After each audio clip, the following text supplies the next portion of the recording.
Hello, আজকে হলো 60 ডেজের 26 days. Let's go. আজকে আমি তোমার সঙ্গে কথা বলবো অয়েলি স্কিনের ফাউন্ডেশন নিয়ে।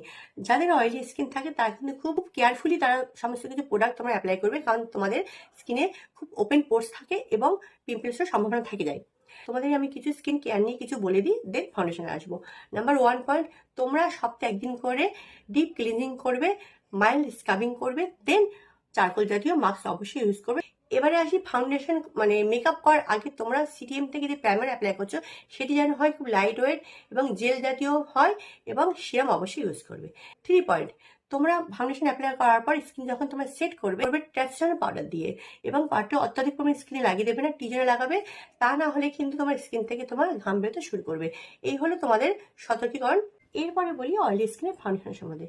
যারা অয়েলি স্কিন ফাউন্ডেশন পারচেস করতে যাবে, এগুলো দেখে কিন্তু তারা অবশ্যই নেবে waterproof, water resistant, long stay, oil control এবং ম্যাট ফিনিশ এখানে মেনশন করা থাকে। আমি এই ধরনের 3টি ফাউন্ডেশনের সম্বন্ধে এবং প্রত্যেকটি স্কিন বলে দিচ্ছি, ফেয়ার, মিডিয়াম, ডার্ক, তোমরা তোমাদের মতন পারচেস করে নেবে। প্রথম হচ্ছে কি L A girl pro matte foundation, Maybelline fit me matte poreless foundation, ঠিক আছে। তারপর চারমেসি মিলানো ম্যাট ফাউন্ডেশন।